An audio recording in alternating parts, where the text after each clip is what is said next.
모래장 나와. 물 들어온다. 물 들어와, 물 들어와.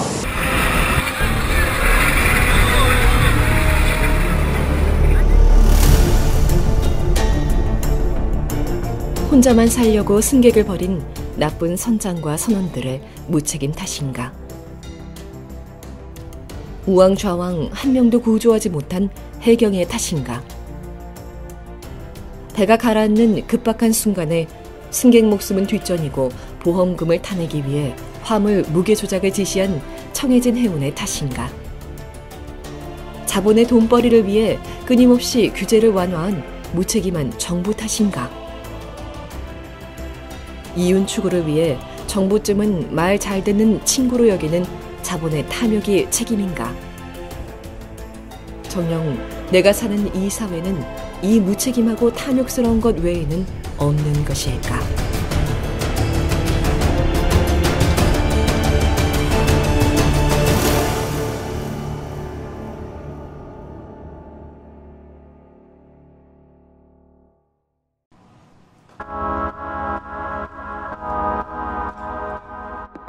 모든 가치가 돈이 우선이고 그를 위해 치열한 경쟁을 해야 하는 사회, 신자유주의.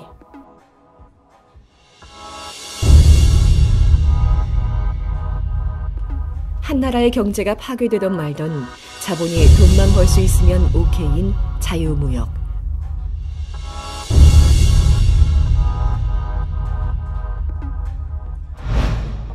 정리해고를 마음대로 하고 비정규직이 정규직보다 많아지고 노동자들은 늘상 고용 불안에 시달리고 노동 조건은 바닥으로 떨어진다. 돈 되는 공공 부분을 모두 자본이 사적으로 소유할 수 있도록 하는 민영화. 국민의 안전과 공공성을 지키기 위한 각종 규제는 자본의 이윤 추구의 걸림돌이라는 이유로 모두 풀어주는 규제 완화. 규제를 반드시 혁파하겠습니다. 신자유주의. 1%를 살리기 위해 99%를 죽이는 신자유주의. 와, 모래장 나와. 물 들어온다. 물 들어와, 물 들어와. 결과는 참담한 비극이었다. 우리가 OECD 10번째, 11번째 선진국이라고 그런 이야기를 합니다만 OECD 국가, 평균적인 OECD 국가에서 보면 한국은 이미 전쟁터죠. 이건 사람 사는 나라가 아닙니다. 세월호 사건이 그걸 보여준 거고요.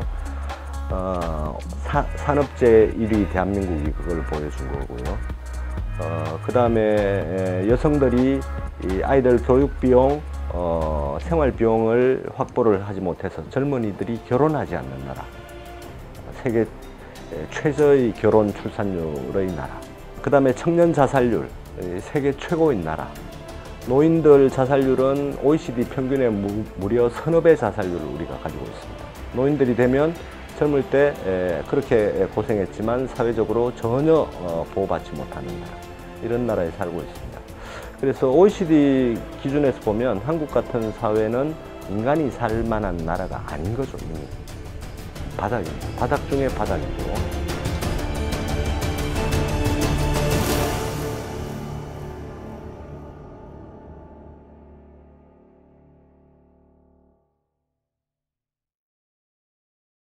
선거 때마다 말 바꾸기, 또 공약, 빌공짜 이렇게 해서 정치인의 말을 믿지를 않습니다. 지키지 못할 약속은 아예 하지 않고.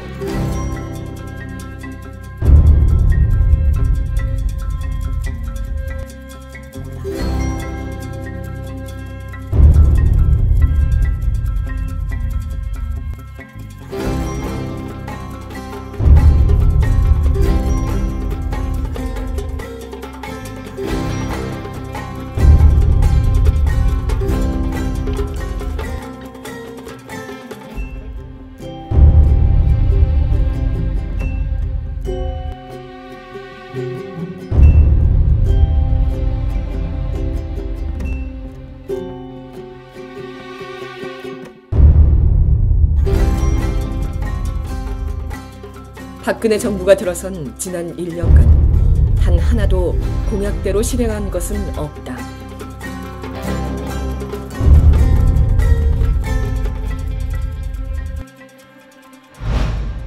노동자에 대한 그 어떤 공약도 지키지 않았다.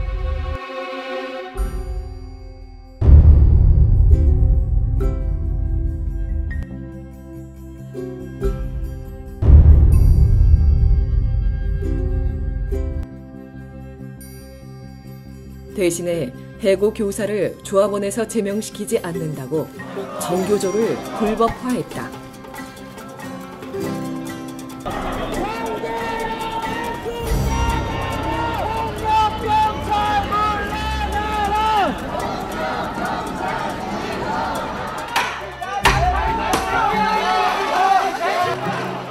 민주노총을 짓밟았다. 국민적 합의 없이는 추진하지 않겠다던 공공 부분에 대한 민영화가 거침없이 진행되고 있다. 규제는 거침없이 풀어헤쳐버리고 있다.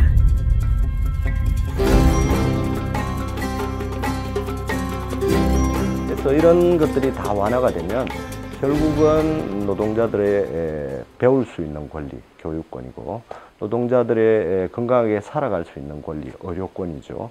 또 노동자들이 인간답게 자기의 기본적인 노동자로서의 권리를 보호할 수 있는 노동기본권, 이런 것들이 모두 다 해체되게 됩니다. 민주주의의 파괴는 더 노골적이었다.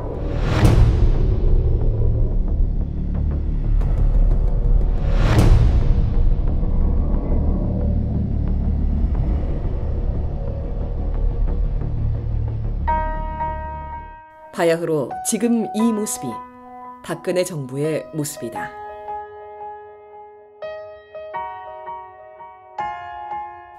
도대체 이런 비극을 누가 막을 수 있나? 똑같은 자본주의이며 신자유주의 물결 속에 있는 국가인데도 미국은 병원비가 없어서 상처를 직접 꿰매고 있고 세계에서 학비가 제일 비싸다. 반면 스웨덴 같은 북유럽 국가는 돈 없이 치료받고 교육을 받는다. 어떻게, 어디서 그런 차이가 생겼을까? 노동운동과 노동정당이 강한 나라는 북유럽 같은 나라로 가게 된다는 겁니다. 노동운동과 노동정당이 약하거나 없는 나라는 미국이나 일본처럼 가게 됩니다. 사회적 약자들이 자기의 목소리를 얼마나 조직적으로 장기적으로 표현하고 요구하고 관철할 힘이 있느냐 없느냐, 이런 것입니다. 유럽의 노동자들이 이 무상교육, 무상의료, 그 다음에 경쟁이 덜한 신자유주의 사회에 살고 있는 것은 결국 노동자들이 조직해서, 노동조합으로 조직해서 그런 자본의 탐욕이나 억압에 대해서 끊임없이 100여 년 이상 저항을 해왔고, 이런 오랜 역사 과정을 거쳐서 오늘날의 스웨덴, 북유럽 국가가 생겨난 거다.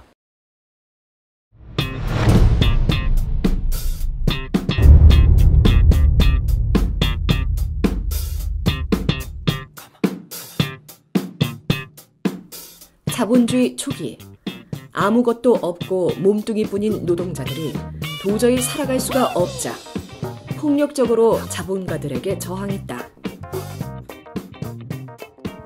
실제로 사장을 죽이기도 하고 기계를 파괴하기도 했다. 그러자 할 수 없이 노동자에게 합법적인 조직을 만들 수 있게 했다. 노동조합. 이 노동조합으로 노동자들은 자본가를 죽이지 않고도 기계를 부수지 않고도 자본주의 하에서 자신의 최소한의 삶을 유지할 수 있게 됐다. 만일 노동조합이 없다면 자본주의 사회에서 기업이 노동자의 권리를 무제한적으로 착취하는 것을 제한할 수 있는 방법이 없습니다.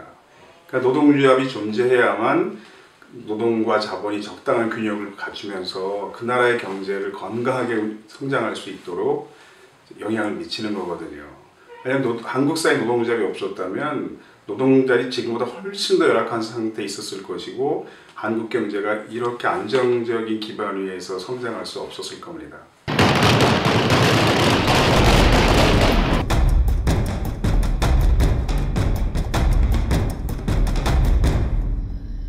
그러나 이 노동조합을 한국의 자본과 정부는 엄청난 탄압을 했다.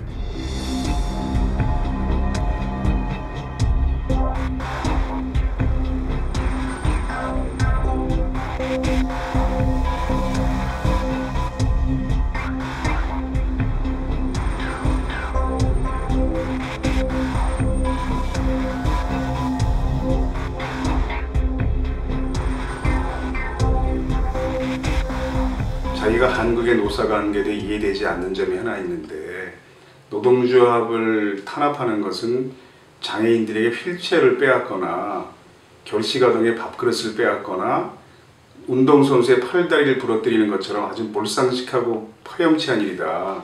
근데 한 나라를 대표한다는 대기업이 자신들의 경영 철학이 문호조 경영이다, 이렇게 떳떳하게 말하는 것은 이해할 수가 없고, 국민들이 그것을 용납하고 그 회사의 제품을 계속 소비하는 것은 내가 미국 학자로서도 용납이 되지 않는다, 이렇게 말하는 걸 들은 적이 있습니다.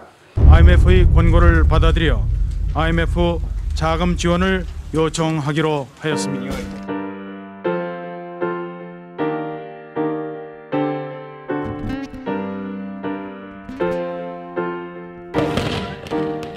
신자유주의 하에서 노동조합에 대한 탄압이 더욱더 심해졌다.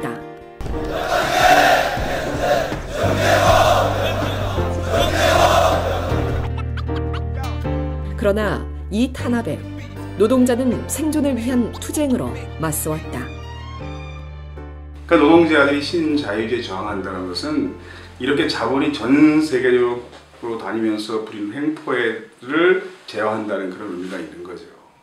그러니까 한국의 노동자들이 자신들이 최소한의 인간다운 삶을 살기 위해서 싸우는 것이 그것 눈앞의 이익을 추구하고 당장 자기 일자를 지키기 위한 투쟁처럼 보이지만, 결국 그 나라의 경제가 그런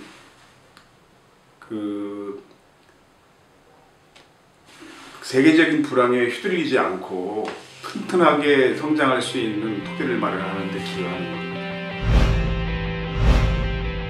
최근에도 곳곳에서 신자유주의에 맞서는 노동자들의 투쟁이 계속되고 있다.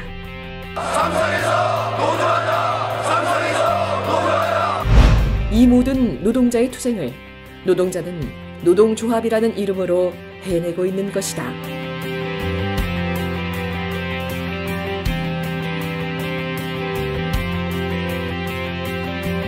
신자유주의를 저지할 수 있는 힘을 가지고 있는 유일한 세력이 바로 노동자이고 노동조합이다.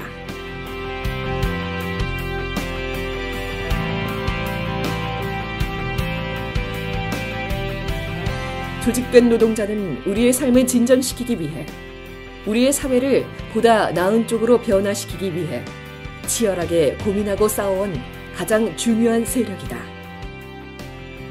아이들을 죽여보내는, 물에 빠뜨려서 죽이는 이런 사회 시스템은 필연적으로 저항을 만들어낼 것이고요. 그 저항의 중심은 노동운동 외에 다른 운동이 될 수가 없다라고 하는 것이 객관적인 판단입니다.